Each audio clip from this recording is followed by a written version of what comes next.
කොහොමද යාළුවනේ අද මම ගේන්නේ ටිකක් විතර වෙනස් වීඩියෝ එකක්. අනුරාධපුරය දවස් 2කින් බලන්න බැහැ කියලා හිතුවට අපිට දවස් 2කින් රුවන්වැලි සෑය, ශ්‍රී මහා බෝධිය, ජේතවනාරාමේ, සීකිරිය, රවුකන වගේ ගොඩක් තැන් බලන්න පුළුවන්. ඉතින් අපි දියකාව කියන හොටෙල් එකේ නැවතිලා තමා බැලුවේ. ඉතින් මේ වීඩියෝ එක අවසානයේ දක්වාම බලන්න මොනවද අපිට බලන්න පුළුවන් තැන් කියලා.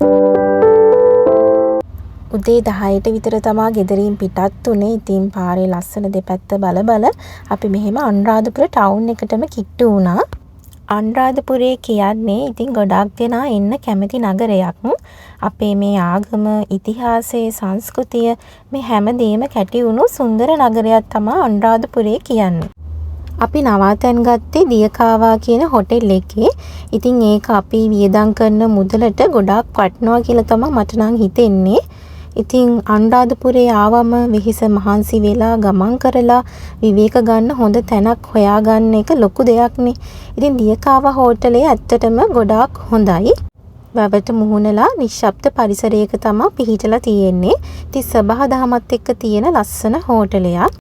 කාමර ගැන කියනවා නම් හරිම පිරිසිදුයි, සුව පහසුයි. ෆැමිලි එකක් විදිහට ඉන්න, එතකොට කපල් එකක් විදිහට ඉන්න, එක්කෙනෙක්ට උනත් ඉන්න ගැලපෙන විදිහට රූම්ස් තියෙනවා. වැව දිහා බලාගෙන නිදා ගන්න හොඳ නිදහස් වයිබ් එකක් තියෙන රූම් තමයි තියෙන්නේ.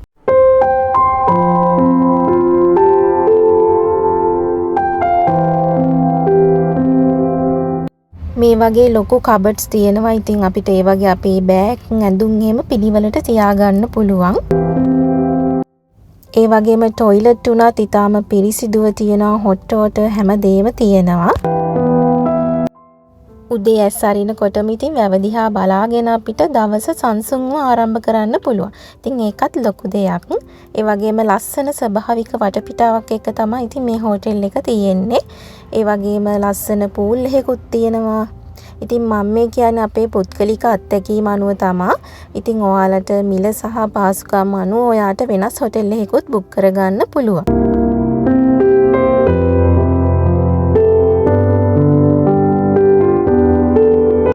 ඊට පස්සේ අපි මුලින්ම ගියේ ජේතවනාරාමයට. ඉතින් අපි කවුරුත් දන්නවා මාසින් රත්තුමා විසින් තමයි එක කරේ. ඊට පස්සේ අබේ ගිරියටත් ගියා.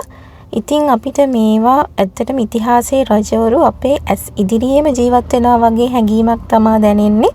අපි මේ දාගබ් ඉදිරියේ ඉන්නකොට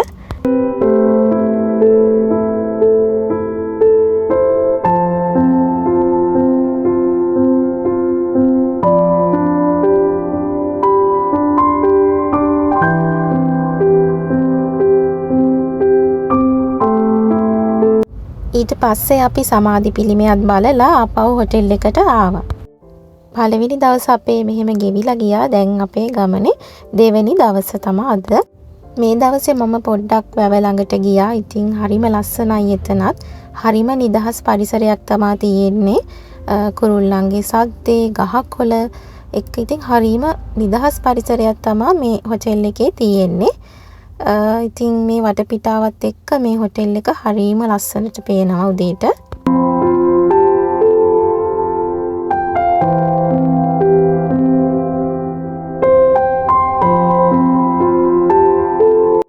දෙවෙනි දවසේ අපි ගියේ ඇත් පොකුණ බලන්න. ඒ අතරමඟත් හරිම ලස්සනයි.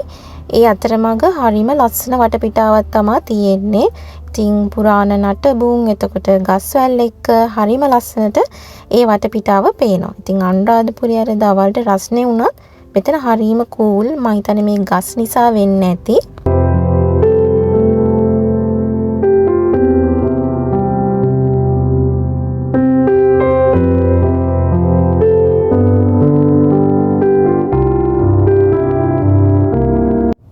අතීතයේ හිටපු භික්ෂුන් වහන්සේලාට තමයි මේ පොකුණ නිර්මාණය වෙලා තියෙන්නේ කියලා තමයි ඉතින් ඉතිහාසයේ සඳහන් වෙන්නේ. ඇත්තටම අතීතයේ ජල කර්මනාකරණය ගැන අපිට හොඳ උදාහරණයක් මේ වගේ නිර්මාණ. මේ වගේ නිර්මාණ අදටත් ඇත්තටම අපිට ලොකු ආඩම්බරයක් කියනවා අපේ ශ්‍රී ලාංකිකයෝ විදිහට.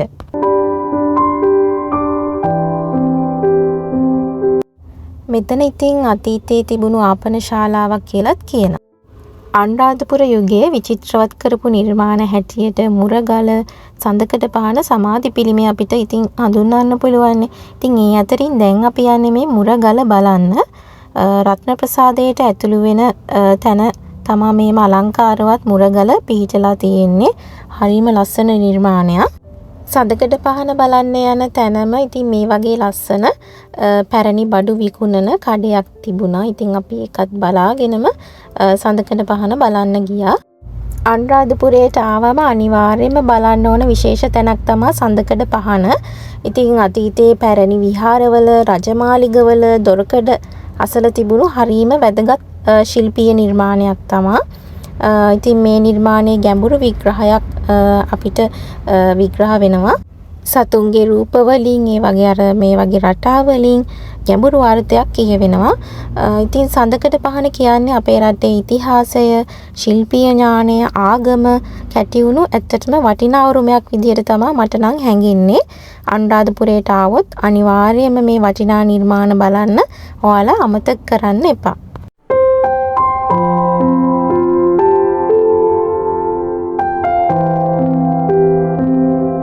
එතනින් ගියාට පස්සේ අපි එදා රෑ ශ්‍රී මහා බෝධියටයි රුවන්වැලි සෑයටයි වඳින්න ගියා. සෙල්ලාම අපි ගියේ ශ්‍රී මහා බෝධියට. ඉතින් ශ්‍රී මහා බෝධියට යන පාරෙත් ඇත්තටම යනකොට හිතට දැනෙන්නේ හරීම සැනසෙල්ලක් තමයි. ඉතින් පහන් එළියෙන් අර ලස්සන වෙන ගස්, නිශ්ශබ්දව ගමන් කරන මිනිස්සු දැක්කම අපේ හිතත් ගොඩාක් සංසුන් වෙනවා. ඉතින් අර දවල් වගේ නෙමේ රැට ශ්‍රී මහා බෝධි ඉස්සරහා දැනෙන හැඟීම සම්පූර්ණයෙන්ම වෙනස් කියලා තමයි මට නම් හිතෙන්නේ. අර ගොඩාක් ලොකු සැනසීමක් දැනෙනවා. ඉතින් දැන් අපි මේ හදන්නේ රුවන්වැලි සෑයට යන්න.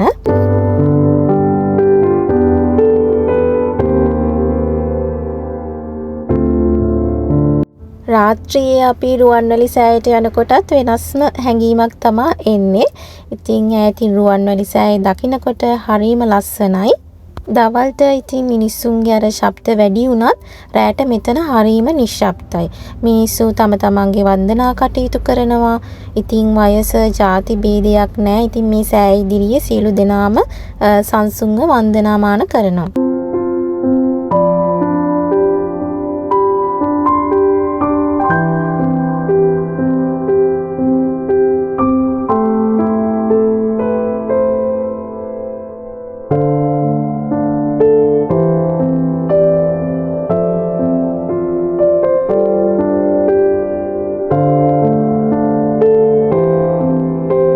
ඊට පස්සෙත් අපි හොටෙල් එකට එන්න තමා පිටත් උනේ. යද්දිත් ඉතින් රුවන්වැලි සෑය දිහා බලාගෙන තමා මම නම් හොටෙල් එකට ගියේ.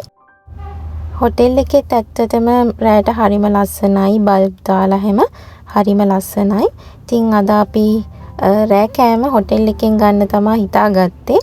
ඉතින් බබාලටත් ගැලපෙන විදිහට යාලා අපිට රෑ කෑම එක හදලා තිබුණා.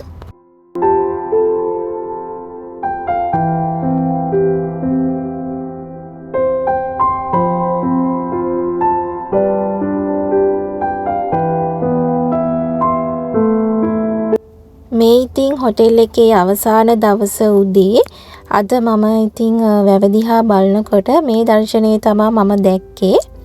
ඉතින් අපි බඩු ටිකත් ලෑස්ති කරගෙන උදෙන්ම අවුකනයි කලාවැවයි සීගිරිය බල්ලා ගෙදර යන්න තමයි අද හිතාගෙන ඉන්නේ. දැන් මේ අපි යන්නේ අවුකන බලන්න. ඉතින් මේ අවුකනත් ඇත්තටම හරිම ලස්සනයි. මේ ඇතුළු වෙන තැන හරිම ලස්සන වටපිටාවක් තමයි තියෙන්නේ. අනුරාධපුරයට එනවා නම් ඉතින් අනිවාර්යයෙන්ම බලන්න ඕන තැනක් තමයි මේ අවුකන බුද්ධ ප්‍රතිමාව.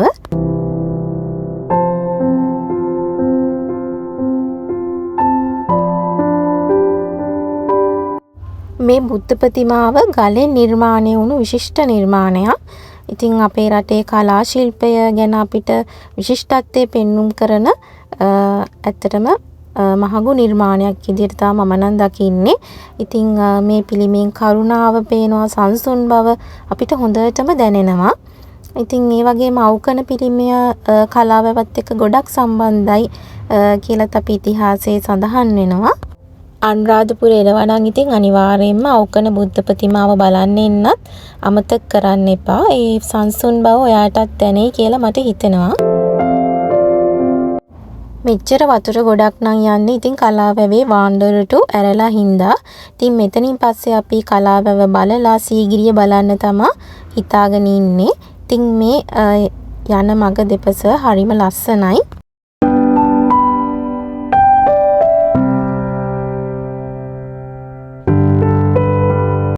මුළු අනුරාධපුර ගමනේම විඩාව නියපු තැනක් තමයි ඉතින් කලාවැව. පැරණි වාරික් ඉංජිනේරු තාක්ෂණයේ ඉතින් විශිෂ්ටත්වය හොඳටම පේන නිර්මාණයක් තමයි කලාවැව. ඉතින් අපි ගමන අතරතුර මිනිත්තු කිහිපයක් නැවතිලා කලාවැව දිහා බලලා අපි ආයෙ ආවා.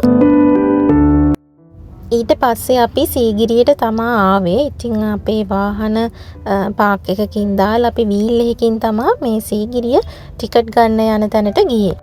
යන දෙපැත්තත් හරිම ලස්සනයි. ඉතින් මං සීගිරිය කලින් ගිහිල්ලා තිබුණෙත් නැහැ. ඉතින් ඒ වගේම බබත් එක්කත් යන නිසා ටිකක් විතර ඉතින් අපහසු වුණා. ඔන්න දැන් නම් සීගිරිය අපිට මෙතනට ලස්සනට පේනවා.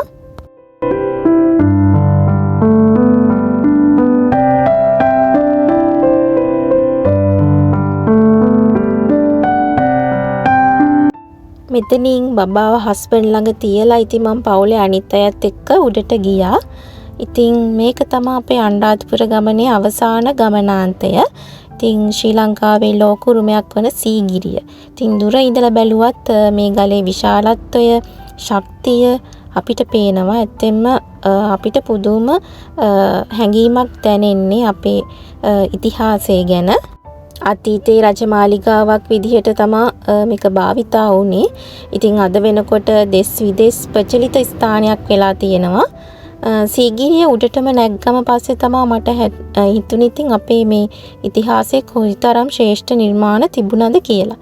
ඉතින් අපේ මේ අනුරාධපුර ගමන සීගිරියේ අපි මෙහෙම අවසන් කරා. අපේ ගමන සම්පූර්ණ වුණා කියලා තමයි මට දැනුනේ. ඉතින් අවසානයේ අමතක නොවන සිදුවීමකුත් වුණා. ඉතින් අපි යන අතරමඟ පාරේ අලි ඇවිල්ලා කියලා අපි ඉතින් ලොරියකුනුත් එක්කගෙන ගියා. ඉතින් ඒකත් අමතක නොවන සිදුවීමක්. අනුරාධපුරේ කියන්නේ ඉතින් අපේ පැරණි නගරයක් විතරක් නෙමේ අපේ හිතටත් අමතක නොවන මතක දෙන ගමනක් වුණා කියලා තමයි ඉතින් මට නම් හිතෙන්නේ. වීඩියෝ එක අවසන් වෙනකම් බැලුවට ඔයාලට ගොඩාක් ස්තුතියි. ඉතින් තවත් ලස්සන වීඩියෝ එකකින් ඉක්මනින්ම හම්බෙමු.